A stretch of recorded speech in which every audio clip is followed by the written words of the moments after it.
vlug. Waarheen sal sy vlug van die stemme in haar kop? Die vrou sit agter die stuurwiel van haar voertuig met dowwe oë.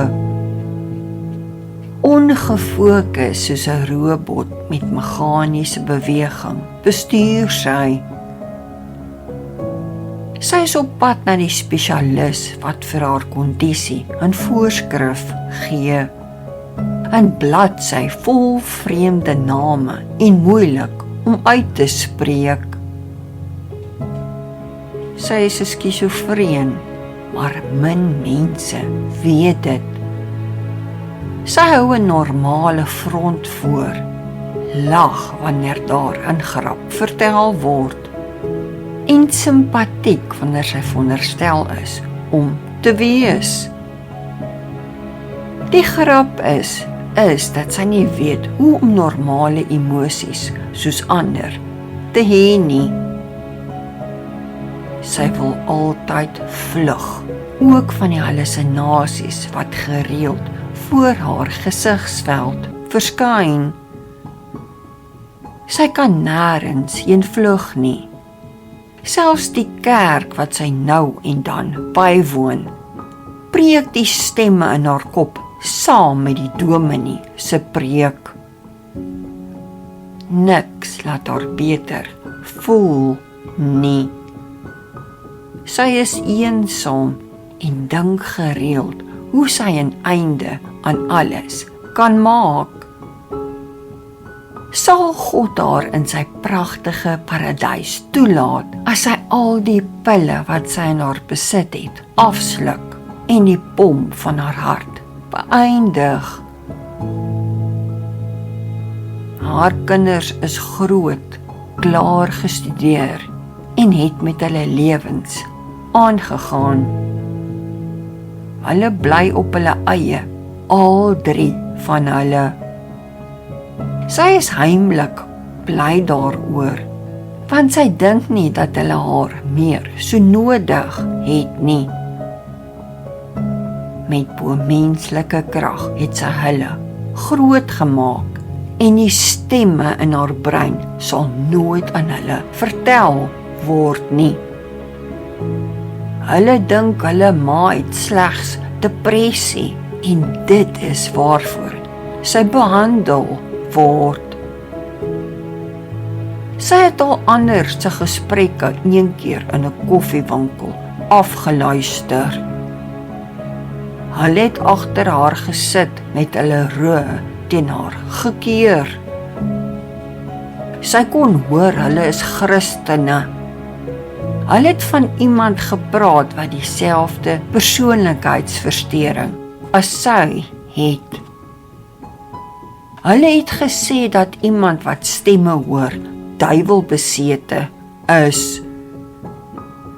Daarom sal sy vir niemand, nie eens die mense by haar kerk, vertel van die monsters wat sy duidelik in die lig voor haar sien nie. Niemand moet weet. Niemand nie. Sy weet nie eens of God haar verstaan nie. Waarheen kan sy vlug? Hoe kan sy vry daarvan wees? Hierdie lewende hel wat haar op 'n eensame, donker paadjie laat loop. Haar man het haar lankal verlaat, gesê dat hy nie kans sien vir iemand wat heeltyd oor die dood praat nie. Sy kan maar in haar maai gaan. Sy's te veel moeite, te donker. Die vrou weet dat daar omtrent niemand is wat so iets sal verstaan nie. Hulle sal haar met wyse raad, soos die vriende van Job, die beste wysheid aan haar opdien. Sy weet sy sal in hulle oë moet kyk. Hulle helder oë wat nie die betekenis van 'n folterende lewenspad verstaan nie. As iemand kanker het, is almal simpatiek. staan by hulle hospitaalbeddens en spreek hulle empatie uit.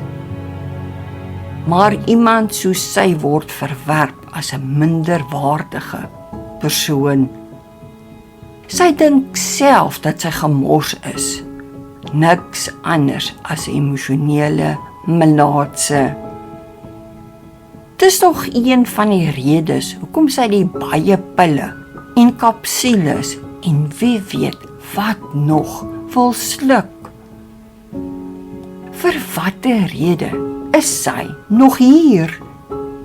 Het sy enige nut?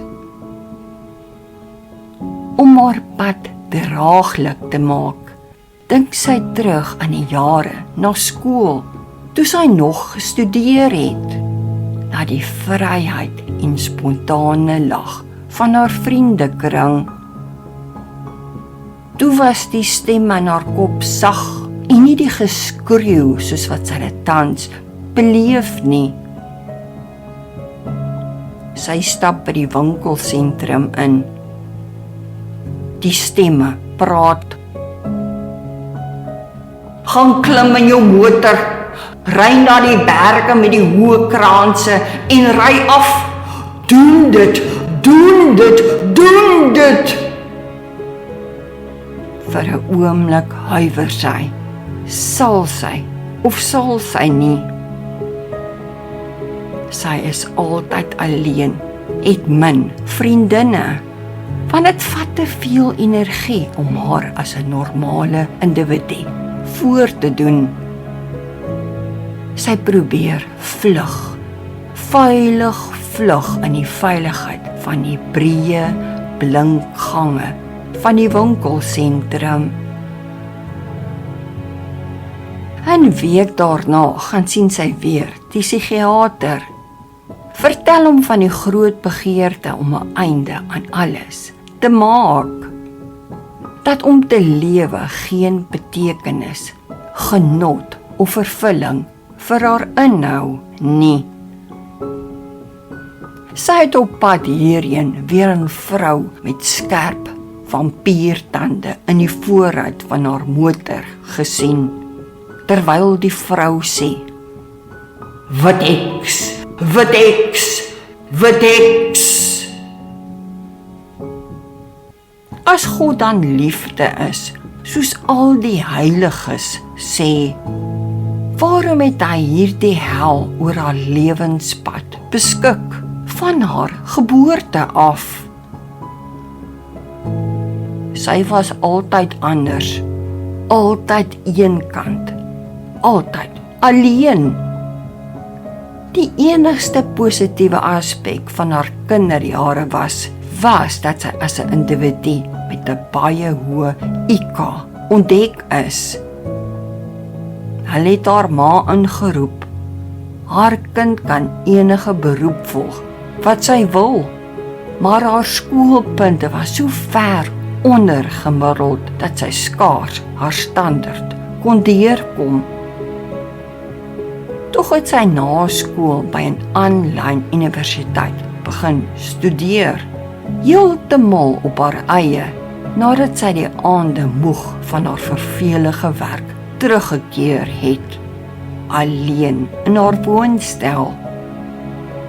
Sonder veel moeite het sy onderskeidings begin behaal, selfs terwyl sy in eksamentye televisie gekyk het. En in watter rigting het sy studeer? Sielkunde. Hoe ironies. Dit was een van die min kere wat sy trots op haarself was. Eintlik baie trots. Die psigiater laat haar onmiddellik in 'n kliniek vir mal mense opneem. Die mediese personeel kyk haar tasse en handsak deur vir enige vorm van wapens wat sy kan gebruik om 'n einde aan haar lewe te wil maak. Hulle vind niks nie. Sy voel verlig, want onder haar klere het sy 'n sakkie vol pille op 'n diskrete plek weggesteek. In die nag, toe almal slaap, sit sy die bedliggie aan. Sy haal skelmpies die pille aan die onderkant van die matras uit. Sy sluk almal, seker meer as 100 pille. Uiteindelik het sy suksesvol gevlug. Hulle vind haar die volgende oggend met 'n wit gesig en oop oë op haar bed. Die personeel skud hulle koppe en sê, sy het soveel rede gehad om te lewe. Hoekom het sy hierdie pad gekies? Hoekom wou sy vlug?